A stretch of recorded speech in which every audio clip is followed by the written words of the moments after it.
3. Yeah.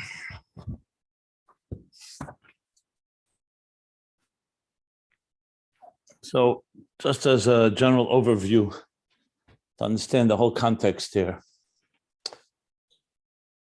in the central theme of Ayin Beis, which is the interface between God and existence, or between the transcendence and the immanent, between a reality that's completely beyond creation with a finite mortal creation, there's the obvious dilemma that we've discussed many times, that these are two antithetical, opposite entities in every possible way: a creator, a creation, infinite and beyond infinite, and finite. I just mentioned immortal, mortal. So it poses a tremendous dilemma. That's why in the Kabbalistic teachings, you find Kabbalists that struggle with this question. And some say that you have to, somewhere you have to give something, some compromise. Some say you really can't connect ultimately to the highest levels of the divine, because as in the words of God to Moses, no one can see me and live. These two existences these two realities cannot coexist. Others go the other direction, that we can connect to the highest levels, but we have to give up our identities. We have to give up something from our existence in order to connect. Bottom line is, existence as it is, with God as God is, in the purest sense of the word, without one somewhat being limited, seemingly seems impossible for them to connect. However, Chassidus does not go with that. Chassidus respects and obviously also incorporates all these different opinions, because each one has validity. Sometimes we need to talk about us surrendering to God, because at the end of the day, God is the creator, and there's Kabbalah soil, Nasa v'Nishma, and we do need to surrender in a certain way and give up something of ourselves to connect. But on the other hand, Chassidus also talks much about integrating, and that a lakus comes down on our terms. Now, obviously, no one's talking about integrating evil and cruelty and inhumanity and injustice with godliness, because that was never meant to be reconciled, because that's against everything God represents. We're talking about a reality that has its own independent consciousness, which could wander off and end up becoming pure evil, or as pure evil as possible, as we see how human beings can hurt each other and the other cruelties and injustices of life. But fundamentally, the dira b'tachtenim is not meant to be a dira in evil. It's meant to be a dira in a world that the divine is concealed, and yet at the same time we connect to the highest levels. So Ayin Beis, first of all of Torah and Judaism, and specifically Chassidus, and specifically Chassidus Chabad, and Ayin Beis, which is like the magnum opus that collects together all of Chassidus Chabad, all is focused on this. But in Ayin Beis, you see it very clearly, and that may be one of the reasons it's almost 1,500 pages long when we finish it, because you're dealing with all these different dilemmas, and also the different interfaces, as we explained, that the process here is not just one answer. You need to develop a whole system that we can grow and acclimate ourselves as we become connected to higher levels of elikus, beginning from a very, very crass yesh gashmi v'achumri, as we've been learning. So from the darkest world of Golus to climb the ladder is the key to the steps of this type of integration. So it doesn't just happen that suddenly magic and we find a magic way of connecting with the highest levels of the divine to the lowest levels of existence. That's the process. But because the elikus is embedded in existence, so therefore we can work with it, and when we make our effort, we can slowly build this process. But you see here, there's a few key things, and I'm not going to go through all of them because that's the whole Ayin Beis, but a few key things that are relevant where I want to lead to in this summary is, number one, that if it doesn't have our effort, there's a major problem. You never can really integrate.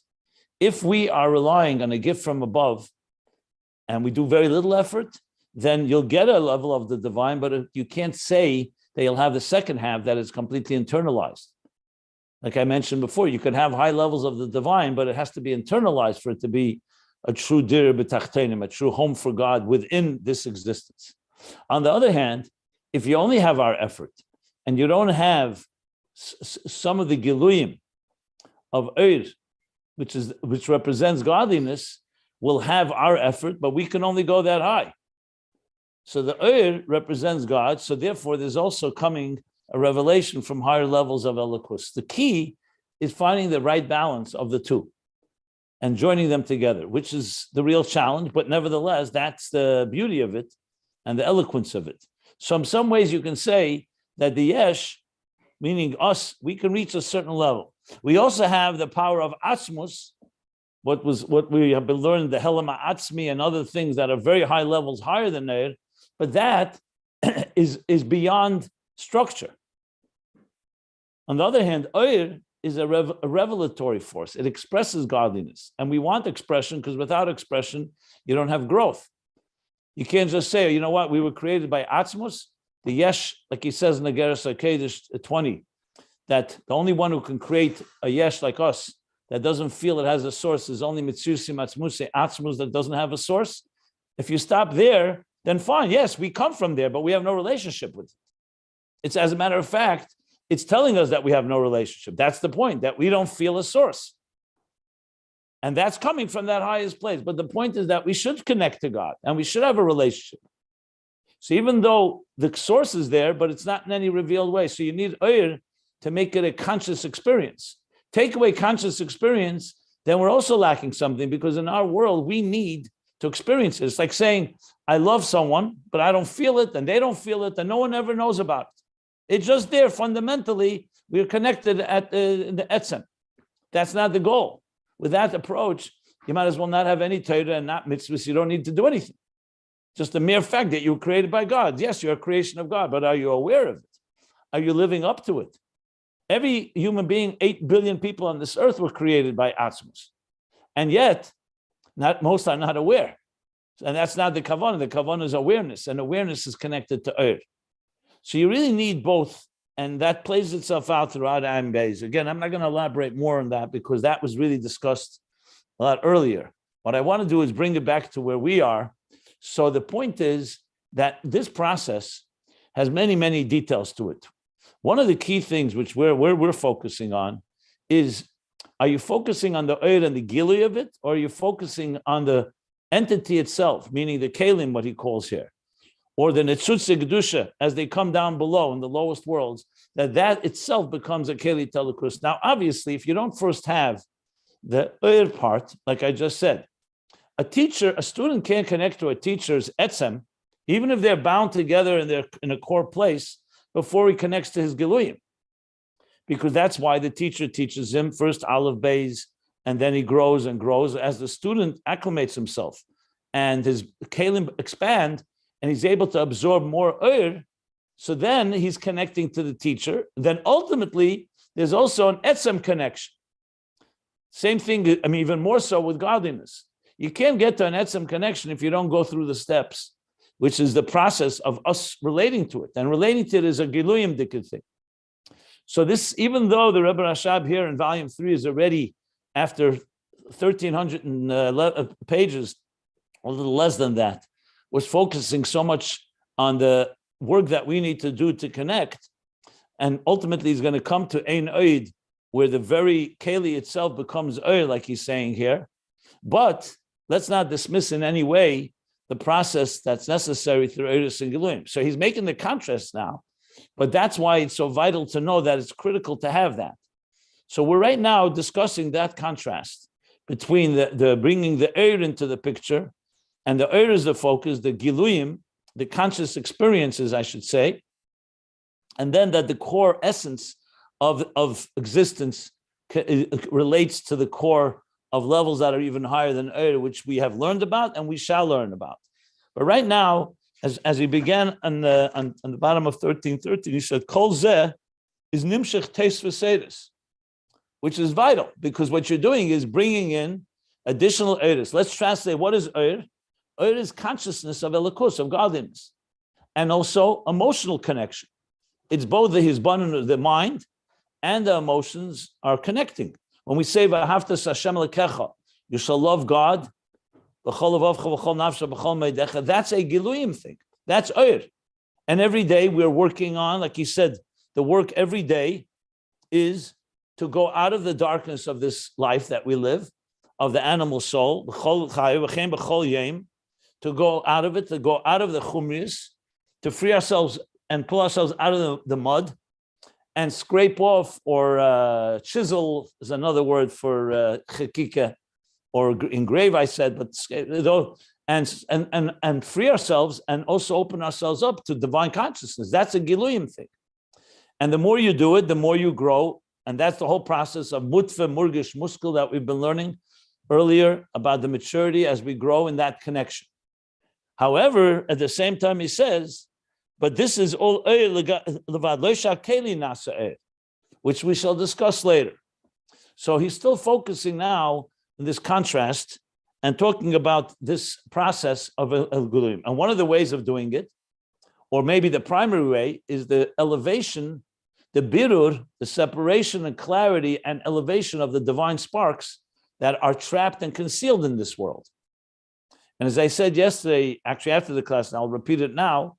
So he says, so we're talking now not about this, that the nitzutzes themselves are radiating. We're talking about how they're contributing to the oir of the whole narrative, of the whole picture, where they originate from. Remember, those sparks originate from the oiris of Tehu, as he says a little later. These are energies, divine energies, that come from the highest levels. Then after the Shviras HaKelim and the shattering of the containers, so like taking a book and tearing the pages and scattering them all over. So the pages are everywhere now in this world, the scattered pieces with sparks embedded in them. The sparks are connected to the very items, and our job is to gather them, discover them, separate them from the dross, from the waste from the food, the birurim, that's called a birur, and elevate those sparks. As you elevate those sparks, they increase. That's what sparks do. When you put the sparks, and he says as they get encompassed, the words that he used, as they get encompassed in Kedusha, in Oir, it adds Oir. It's like a little flame will add to the bigger flame. In this case, the sparks will add to the flame. I use these words exactly. Nechlalim, he said, Nechlalim b'Kedusha. What were the exact words? Right? A few lines earlier.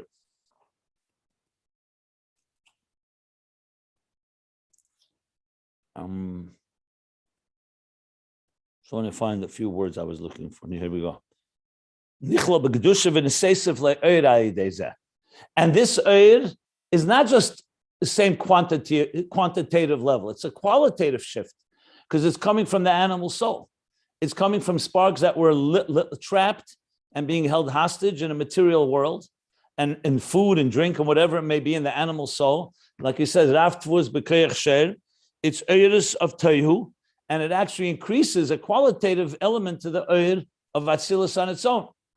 And yet, it's all the focus here is not on the nitzutz as it's connected to existence, it's on the oir part, the revelation that comes out of it. Like I pointed out, and I'll say it again, a nitzutz itself is oir.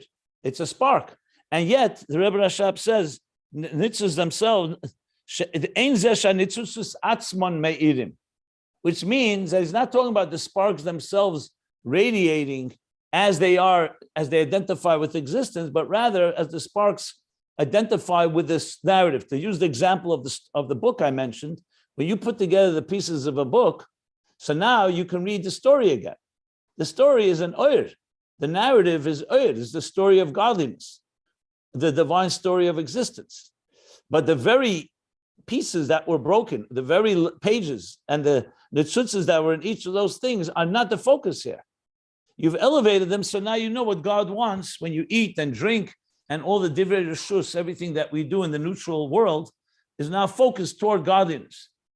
But there's going to be another level where the very existence itself is going to radiate, and that's called netzutzes asmei me'idin.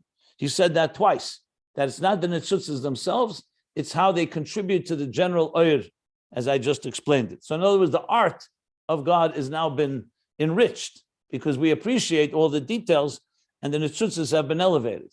But the very kelim of the art, or the very kelim of existence, the body itself, and the nitzutzas that relate to it, that is not yet what we're discussing in Me'irim. So even though it does add, he said, and furthermore, it's not just a birum al. If you said, you know what, the Eir was so powerful, like I mentioned, that it's like a great torch. 1 second. Like a great torch that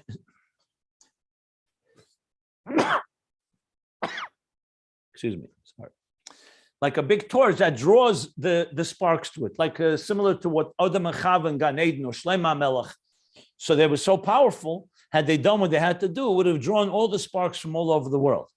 So then you could say for sure the power then is Eir, because you're not going into the Kelim, you're not going to down where the torn pages were scattered. You're elevating them simply by the power of light. He's saying furthermore, no, you're actually going mamata lamayla. It's still talking about you're actually entering into existence, abirul mamata lamayla b'derech melchama, which means not that you're standing above it and your power is just drawing it. It's b'derech melchama, which means you're going internally into existence. Even that, the focus is still on the Eir. That's what he says. So even though we're talking not that the nefesh alakis, I'm just using words from the top of page 13, 14. He said, it's not just that the nefesh alakis, let me just see the exact words I want to use. It's not just that the light of the divine soul, because of its sheer firepower, is able to overpower and with its light dispel the darkness of the animal soul, but the nefesh abam is ba'atzmei meseder. Now, with the nefesh is working with animal soul to the extent that the animal soul itself now is desiring and longing, is in a state of rotze. And the same thing with the nitzutzas, he said, that the nitzutzas are elim ba'atzmei, like the lower waters that are crying. So we're talking that it's permeated existence, and yet, omnom ba'mitis ha'inyan inyan, in the truth, it's, as long as it has not reached a point of total transformation of darkness to light, ein zeh sha'nitzutzas atzma me'irim. The focus is that rather that they increase in the light of the narrative, as I said, of the divine narrative, of the divine revelation, even the birul mamata l'mayla. So therefore, in the birul mamata l'mayla, even in refining something from the bottom up, we're going to learn there's a whole other level, even deeper than this one. So it's definitely higher, from the bottom up is definitely stronger than from the top down in the internalization. But still, it's not the full transformation. And though it has in this additional eris a qualitative element from the Shershin and Mekeden, the primary focus is not the root and source of these sparks in Toihu, or even higher in the highest levels that are higher than the Eir, and so on. Here the focus is on increasing in divine consciousness, in divine awareness, which he calls B'cholos Eir HaTeir D'Tikun. Shenimsha b'chinas teis v'seir ba'kelim, and shemeir etzem ha'eir v'hu b'chinas gili ba'kelim. So the focus here is that even though we've gotten out to the etzem ha'eir, which is higher than the eir as it was in the containers, think of the faculties. It's not just that we have the faculties as they are commensurate and proportionate to the limbs and organs of the person. You've exercised the muscles. You've conditioned the kelim to the point that they're reaching now deeper levels of eir that were initially concealed. Like we said, that were higher than islapshus and kelim. So you've achieved something fundamentally different. And yet, still, the focus is on what is being revealed, not on the very kelim themselves and their transformation. So that just adds a bit more to the context of it all.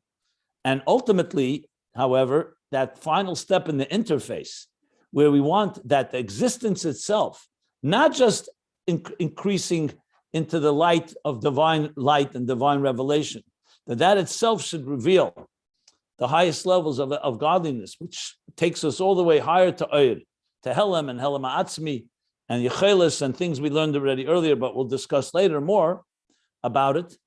That we've not reached yet the full picture of that, even though it's been discussed over a number of pages. So he's now going to continue talking about what we're calling now expanding divine revelation or divine consciousness in Ars, in existence, and in Atzilus, and in the higher worlds, which is all still primarily Oyer, even though the Oyer now has demonstrated that it can reach and pierce even a dark place, and even that world, and that in turn propels the Oyer to a higher level, but still the focus is more on Oyer than on the Kelim themselves, or what he calls the sparks themselves. So they're basically, you could say, like four levels. There's existence as it is. God created the 6 days existence, so there's a beauty to it. Then there's bringing more divine light, but it's coming from the top down. Then there's bringing more light, but it's coming from the bottom up, but it's still the focus is on light. And ultimately, that existence itself, the Kelim themselves, are the ones that are going to reveal the highest levels of the divine. And that's the final step, which he has not yet discussed. Well, I should say he has discussed, but not, and right now we're still talking about this level 3 that I just mentioned. So it's definitely a higher level of light because it's reached all the way down to the lowest of worlds.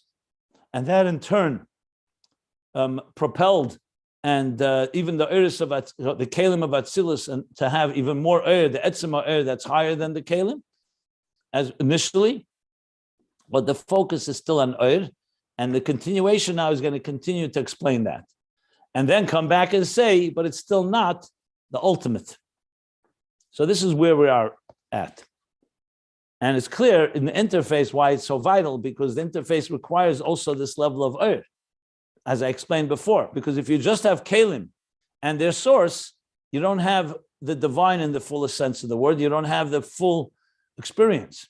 You have more etzem and you don't have the giluyim. And we need to have giluyim and etzem together. Okay. So now continuing where we left off, that we're still talking about bringing more Oyer into the Kelim, even though it's a new level of Oyer that can only come through the birur and the elevation of the sparks. So he says, so like a third down on the page 13, 14, the line begins, like it says elsewhere, the inyan ve'ela tel des Yitzchak. So ve'ela tel des Yitzchak, these are the offspring of Yitzchak. So what is the vav? Ve'ela. The vav meisif al inyan rishon. Whenever you say vav, it means ve'ela, and these are. That means it's adding something to whatever was there before, to something that came before it. So there are many different interpretations. So he's going to bring the interpretation of Rab Nachum of Chernobyl. So he says, "Pirush harav atzadik, Mereinu harav Nachum Zal Zachrenu Levrachim at Chernobyl." So the Rab Nachum Chernobler, as he was known, so harav atzadik, because he was a big tzaddik, and coming from the family, and from the students of the Baal Shem Tov. So he explains the pasuk. What does the vav come to add? The Eila tells us. What is it adding on? What is it adding? Why does it just say? And these are the children of Isaac, of Yitzchak. Why does it say? And these are. So he explains like this: Shemesif marchiv gvul hakdusha al yedei hitzah subir hanetzutzes hagdeshes min haklipa umayla esan licholel begdusha.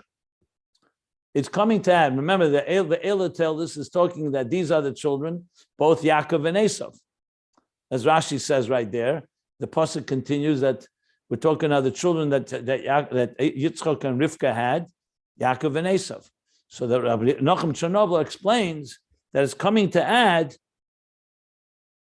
and expand. Shemoisif, it adds, umarchiv, and expands and broadens the boundaries of Kedusha. Kedusha could be holiness, and divine holy energy could, let's say, fit in a certain parameter. The Ve'ela is coming to say that it's expanding. How does it expand? God designated certain things are holy in this world. Like we learned in Tanya, there's certain things that are kosher, there's certain things that are considered holy. And that's that. How do you expand the boundaries, the territory, if you wish, of Kedusha? So you do it by drawing out, carrying, and birur, and clarifying or separating the holy sparks from the klipa. So you could have Kedusha and you have a certain amount of energy, divine and holy energy. But then you can increase that. And how do you increase it? By drawing out the sparks, the holy sparks that are trapped in the klipa. Remember, the klipa is like the shell. Within the shell, just like within a peel, there's a fruit. So within the shell and husks of existence, of material existence, there are sparks that are in there. When you draw those sparks out, and you elevate them, to be encompassed now in Kedusha. On their own, without the avoid of a person, like he explains in chapter 6 and 7 in Tanya. So you're eating, you're drinking, you're sleeping, your work, all the material things we're involved in may not be used, not necessarily going in the wrong direction, but the divine energy in there is trapped, and it's basically neutral. You're not using it l'shem shemayim, as he explains. However, when a person does elevate it, so now you're suddenly expanding. Till now, Kedusha was here, Klipas Noiga was here, Sholosh Klipas Atmeis was here. There were three departments. One was not just permitted, a mitzvahs, things that are holy, putting on tefillin, eating kosher, Shabbos, etc. Then there are areas that are kosher, but they're neutral in the sense they're not a mitzvah. This is something you have to do something with. It can go either direction. Like I said, everything that's permitted and allowed. And then there are things that are forbidden. So that which is forbidden, we're not discussing. That's off limits. That we're supposed to avoid. But the Kedusha seems to be a limited structure. Whatever is holy is holy. So it says, no. When you come and elevate and you direct the material activities you do toward godliness, you're essentially doing what's the dynamics of what's taking place is you're actually drawing out divine energy that is trapped there, and you're adding it now to the world of Kedusha. So the Gvul of Kedusha has now expanded. So it's not just in its own limited structure, it's become expanded into all the areas of B'chol Masechel L'Shem Shamayim Echol D'Rechecha De'eyu. All your actions and all your ways have now expanded, like he said earlier, that what do sparks do? They make the flame larger. So Kedusha is now in a much broader and expanded way. That's how Rab Nachum Chernobyl teaches Ve'ela, the Vav, is coming to add. In other words, on its own, Kedusha is a certain thing. Ve'ela told us, but Pashtus, he means the birur of Esav, most likely. That it's not just Yaakov, which is Kedusha, but also Esav, who was in the world of Klippas, that too is Teldus of Yitzchak. Yaakov Esav Amurim B'Parsha, that we also redeem and elevate the sparks within the clip. I'm almost sure that's what it says there. He doesn't say that explicitly here, but that's the meaning of the verse as he explains here. V'hainu, and this means this is the additional energies, the additional energies that are added through the work of elevating the sparks that are in the klippas of this world, like we learned earlier. And we know that this is not just quantitative, as we said earlier, but also qualitative, because you're reaching Rav Tvuz B'Keach Sher, you're reaching the Eirus of Teu. So generally speaking, Yaakov, as explained in Torah Eir and other places in Chassidus, Yaakov is the world of Tikkun, Esav is the world of Teu. The whole point is that Yaakov wanted to elevate Esav, and ultimately will do so. And that adds and increases into the divine, into the holy energy of that we're discussing. But it's all Teis V'Seidus. That's the whole point he wants to make here. It's not about the transformation of the container, of the clip itself. It's rather the additional energy. We're drawing out the energy from there. We're like sapping the energy in order to add it in the world of Kedusha. So now there's more air of Kedusha, of air of Elikus. This is Lamata Lamaila, yes? It could be both ways. Here he doesn't explicitly state it. On the top of the page, he said that the birur is b'derech Lamata, that the real, that ultimately the ikad inyan of Teis V'Seid is through birur nitzvus by birur de Lamata Lamaila. with the animal soul itself. It can be both ways. When you mevar a klippa, it can go both ways, from the top down, bottom up. He's not getting into that right now. I already explained that in the context of that. Yeah. And then he did say V'ha, which I should have reviewed before, that when you're done in the form of Muhammad, you go into it, then you actually cause a transformation from within. Okay. Now he's going to explain the point, what means Teis V'Seir compared to what was there before. In other words, we know there's divine energy in existence. In Eiris and Kalim of Atzilus, even before any Avodah, any work, there's Eiris and Kalim. And it's a world that is divine. We learn God is one with the energies and the containers. It's a completely aligned world. The Ovis, Avraham, Yitzchak, Yaakov, talk about Yitzchak, they're Merkava, they're completely aligned. So what is being added? So he's going to explain now this additional energy that's coming from these sparks. He's going to explain how what that means and also put it a little more into context.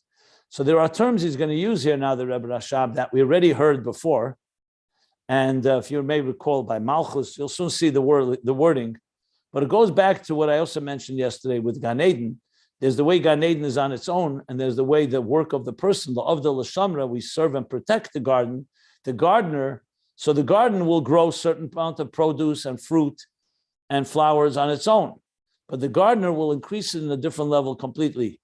And that's going to be the difference between what he's going to call Beseid Shadish and Beseid Teisvis. Shadish means the amount that's there initially, and Teisvis is that which grows. So it's like almost in business, it could be called the principal and the dividends and the interest.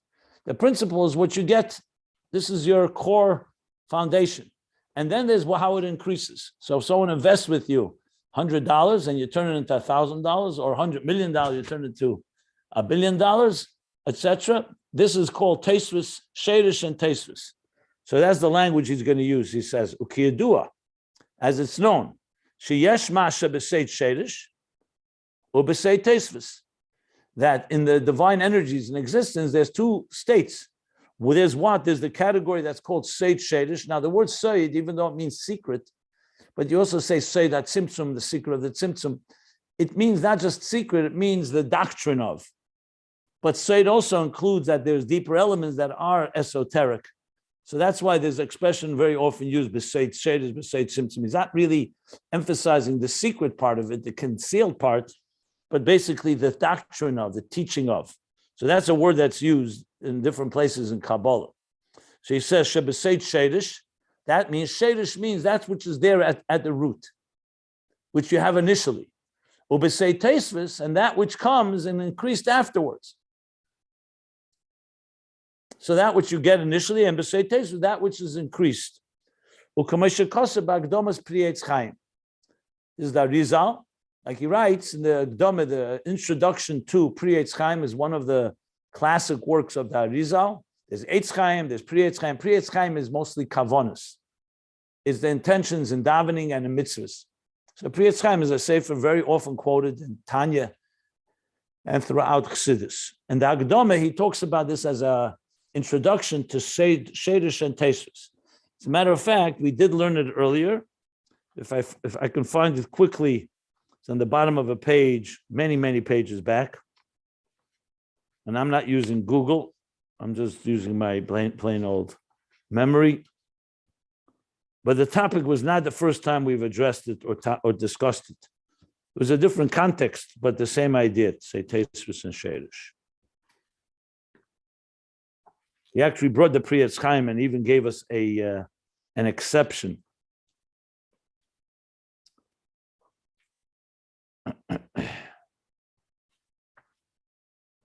Okay, just interesting to compare. On the bottom of page 1248. And that was through Google, I'm assuming, right? Well, something like that, yeah. Third line from the bottom. I know. I was almost there.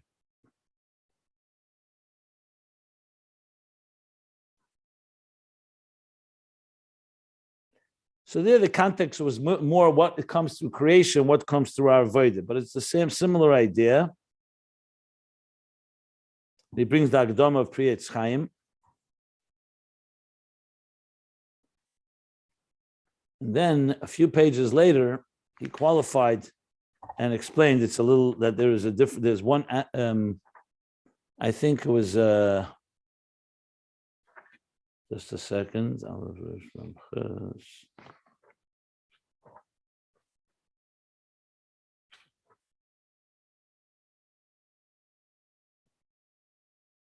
Yeah, and on page 1255, at the end of the paragraph, he explained that even that needs some avodah. There he used, okay, fine. So going back to where we are here, so that's the Seid Shedisha.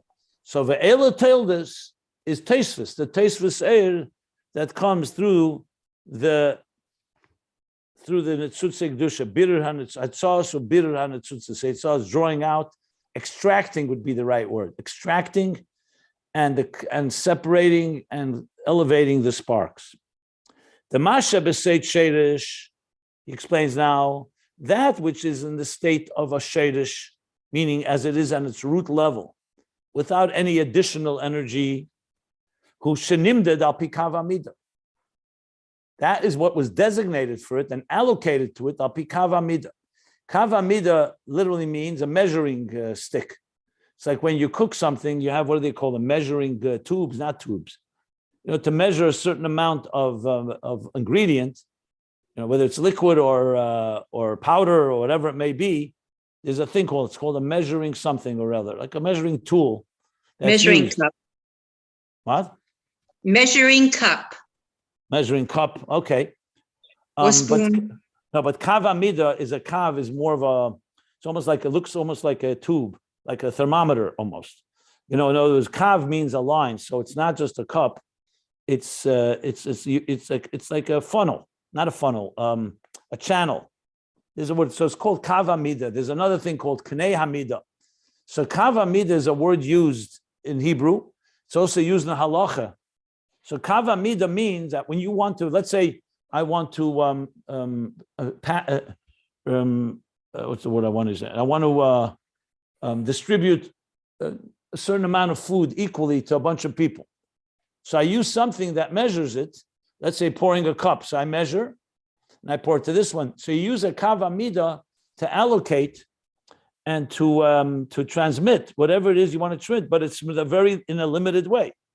Lamaila in Ruchnius, you're familiar with the word kav. When we say that after the tzimtzum came a kav v'chut, that word kav is used in this context, kav hamida. So kav means a line, literally. But the truth is, it's a flow of consciousness. It's a flow. And it's defined, the kav is a defined flow. It's not unlimited. If you didn't have a kav, if you didn't have this channel, what would happen? It would spread and completely disperse all over. And you want it to be directed very clearly. It's like when you irrigate fields. So you have these channels of water that make sure that it irrigates it in a very balanced way. So kav hamida, that's the expression. So it says shedish comes a kav hamida. It's initially measured a certain amount. Nimded measured by the kav hamida, the thing that measures it. Sheba b'bchinas his almus b'bchinas tzimtzum umiyut achamiyut. That's the whole purpose of it. Not to let it just flow and overflow in all directions. It's like what a teacher does when the teacher directs and focuses, like a laser beam. You focus the energy exactly the amount that's necessary, not more, not less. Therefore, it's in a state of isalmus, like we learned earlier, concealment, and tzimtzum, diminished, umiyut achamiyut, and tzimtzum, well, isalmus is, I said, covered, or isalmus concealed, tzimtzum is contracted or limited, and or what I say, concealed, umiyut achamiyut, diminishment after diminishment, as much as necessary for the recipient's use. That's shedish. Avamasha b'sei teisvus, but that which comes in the state of teisvus as an increased flow. Hu b'chinas teisvus shelamayla mekav hamida. So you're able to do that initially, but then when whatever reason, let's say the student or the recipient's able to receive more, or you want to give them more, so the Tosfos said is an additional abundant energy that's higher than the Kav Hamida, because the Kav Hamida would only channel a certain amount. Say Tosfos Shadish, that's Tosfos Shadish. Say Shadish, say Tosfos is now that you're increasing it and it's flowing beyond the channel of the Kav Hamida. She'ena bo b'yisalmus. And this additional energy does not come in a state of concealment. This is on the contrary, it's more revelation. So it's like in any given situation. Let's say you open up a faucet and the faucet is regulating the flow of water. But let's say you want to suddenly expand that. So you either open up the faucet altogether or you break it open. And then the flow, of course, is far less limited. But he's not going to detail exactly what the limit, when what's limited, what's not limited. It's just a general concept that the Pri Eitz Chaim says that in understanding the work that we do in this world, you have to understand what the world is on its own. In simple English, it means when we say, in every situation you come into, your job is to make it better, to make a better world, a more perfect world, to improve your environment, to improve a situation. That's really what this means. You come to a situation, let's say it's good. We're not talking about something bad necessarily, but it's limited. And you come and you expand it. Like I said before with the garden is producing a certain amount of fruit, a certain amount of growth. And you come and through your work, you make the produce, you make a year that's far more plentiful. That's called going from Shadish to Tosfos. So one is going according to, like the people who were in charge before may say, we can't produce more. That's what this field produces. But you found out ways how to do it. And you now expand it. Or when you have a bracha, a blessing, the Rebbe would very often, when he gave a blessing, when people blessed the Rebbe for his birthday or for other special days, the Rebbe would always say, Kol ha'mavarech mizbarach, everyone who blesses shall be blessed, b'brichasei shel HaKadosh Baruch Hu, with a blessing of God, she'tosvosai meruba ala ikar.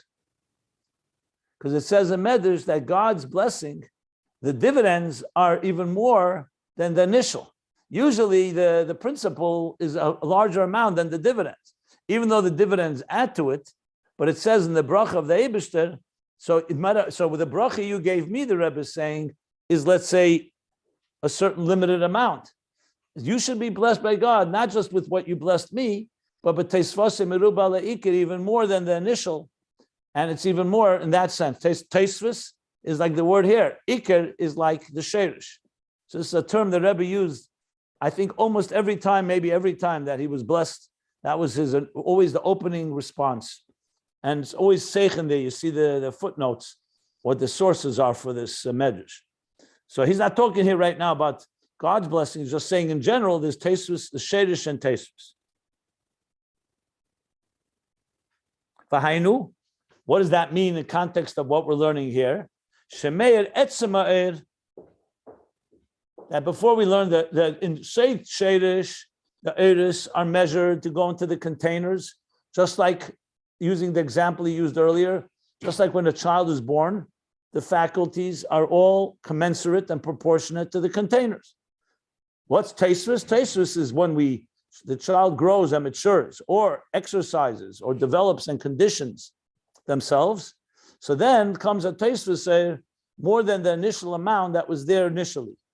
And this is true when we use our minds or we use other faculties, that you can expand and therefore draw more energy from your faculties. The same thing Lamaila. The Eris and Kelim and Atzilus are measured with the Kav Hamida a certain way. And through Aveda, what he's saying now, where, like we said earlier, through the bitter below, it causes the Kelim to expand and draw, well, not only the oil that was mislabish in the containers, not just the energy that was enclosed in the containers, but also etzema oil.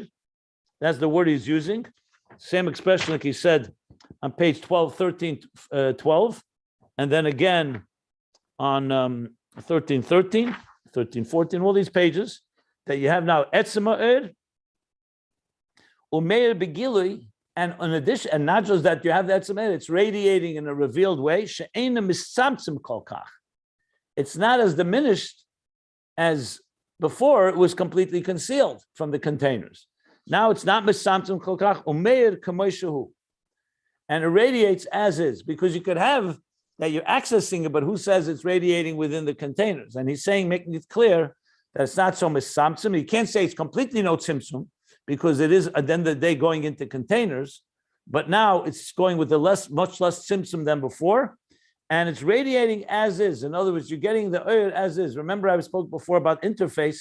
It's always the focus. You want to get the godliness in its purest form, not just in its limited form. So here we're getting it, not, I can't say the highest level, but higher than it was before. That's what the Tosfos is adding to the Shadish. So you have now Meir Kameshahu. And here we go. He does actually mention this. I didn't realize. The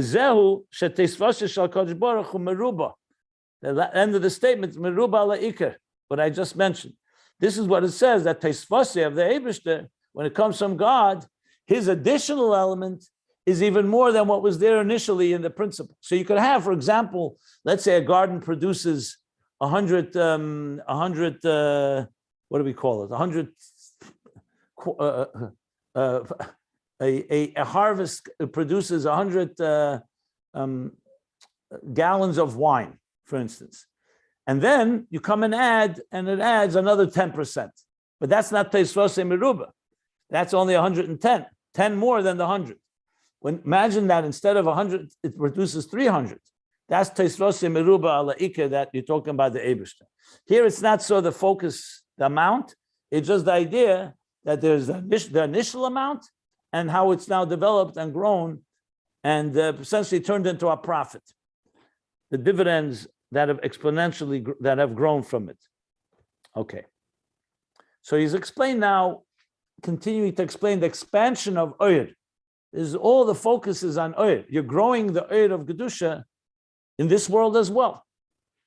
So essentially you could put it this way, using language from Tanya.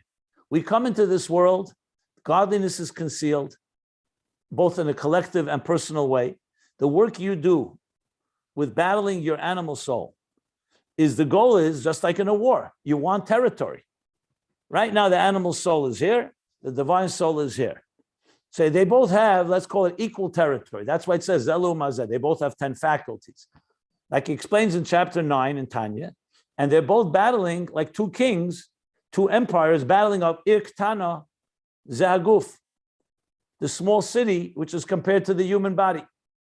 So these two nations, these two kings are battling of who's going to control the city. The city is us, you and I. And they battle.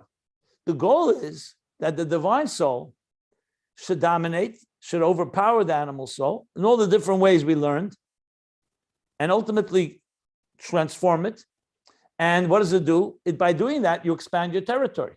Because till then, the divine soul had its limited territory. Now, even the animal soul,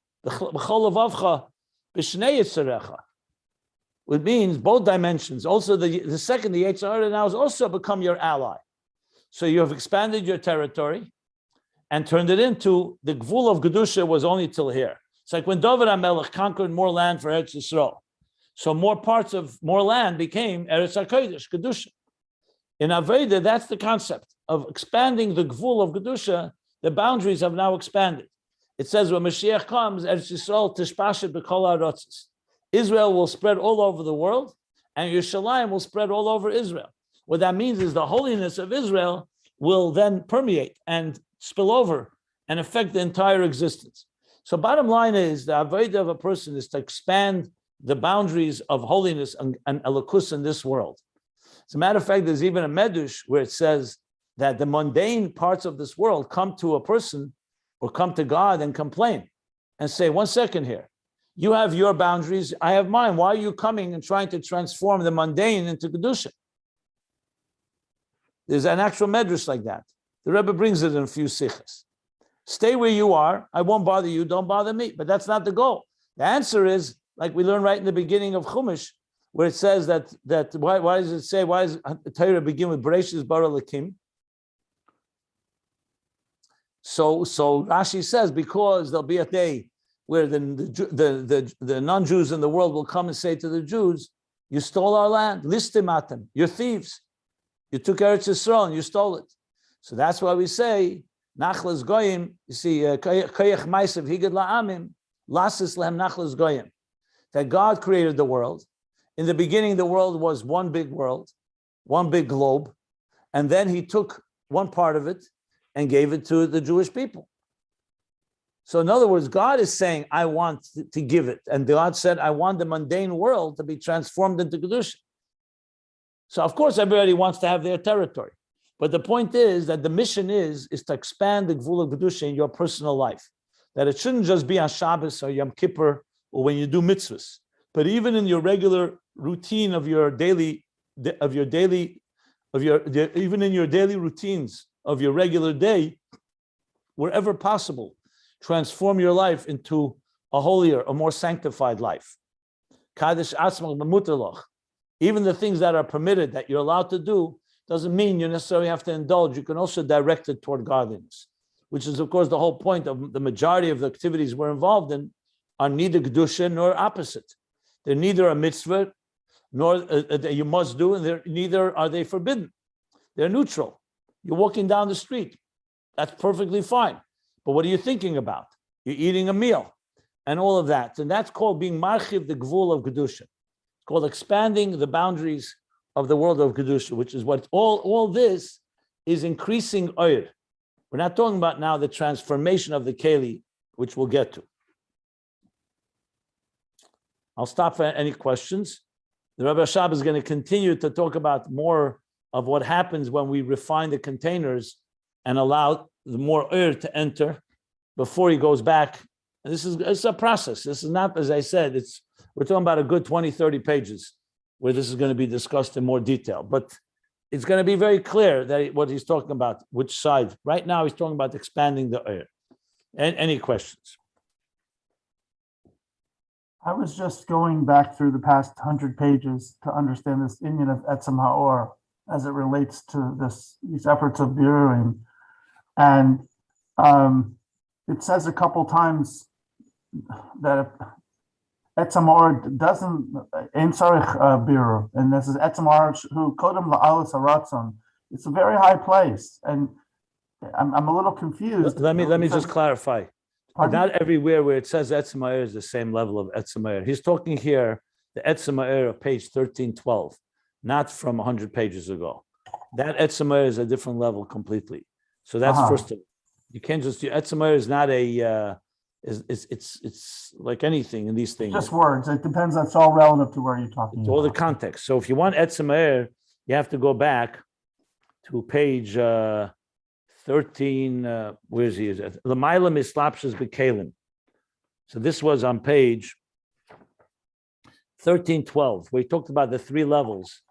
So he said there's the oir she'ena bo b'bchinas mislapshas b'kelim. He said three levels. So he said, what did he say? Ksha'im mislapshas b'kelim hari masha kelim did this. Ein za oir k'moshu be'etzem. That's what he's talking about here. We're talking about the etzem ha'or that is not the oil that remains higher than and removed from the containers. But it's and he still actually gave a source for it. If you want to find where he's talking about it, you have to go to the mimer of Mimona. You see the mimer that he refers to on page 1312. What part of the page is it on 1312? Around 8 lines from the top. Okay, thank you. That's the context. And that's what he's referring to here. Do you know if that's volume 1 or 2? Down, if you look below, it tells you it's volume 1. Oh, thank you. Page 48 and on. Thank you. Okay.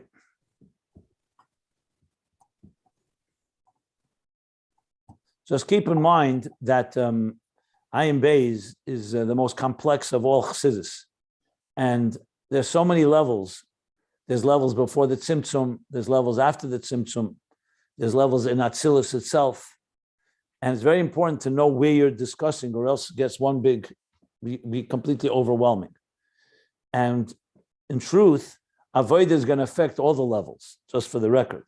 But right now, the context here is that you want to, as I said, instead of think of it mathematically, think of it with a human being. When we condition and exercise our muscles, we draw more energy from the level of that's higher than what was there in the containers before, all the way from the etzem of the koiches, like I explained, that there's levels in the faculties themselves, the way they are in the containers, somewhat above them, but potentially right near, which means all you have to do is like just access it.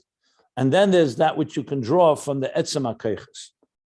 That is the context here. And when you use that example, then you can understand what he means here, what the Avodah is doing in drawing down more energy. Got it. Thank you. But in the broader sense, once we understand, I mean, if you go back in volume 2, he talks a lot about where the Avodah reaches and how high it reaches. But I don't want to go there. That's going to be very confusing at this point here. Okay, so we'll stop here. He's going to, V'oid is going to be now, the next section is going to talk about another thing that happens as the Avodah allows more oil of godliness, of more divine energy into our beings. So he's going to talk more about that. And then he's going to go back and say, and that's still not the transformation part that he wants to lead to. But as I pointed out as well, the last, I would say,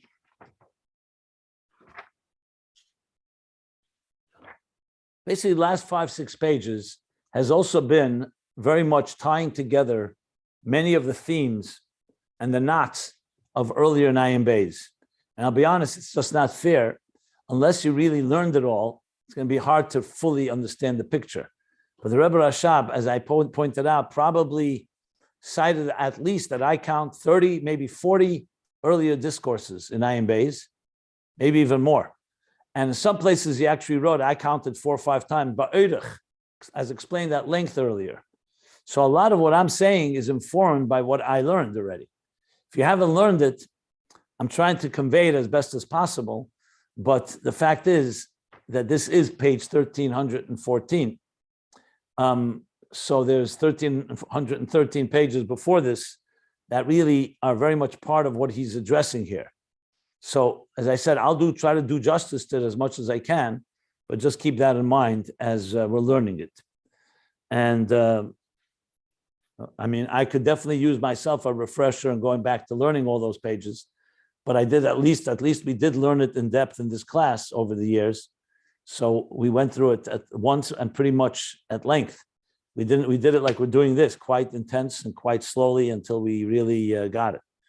But still, it's just a tremendous amount of material. So this is definitely connecting to that. And okay, fine. So we shall stop here by Va'oid Zeus, middle of the page 1314.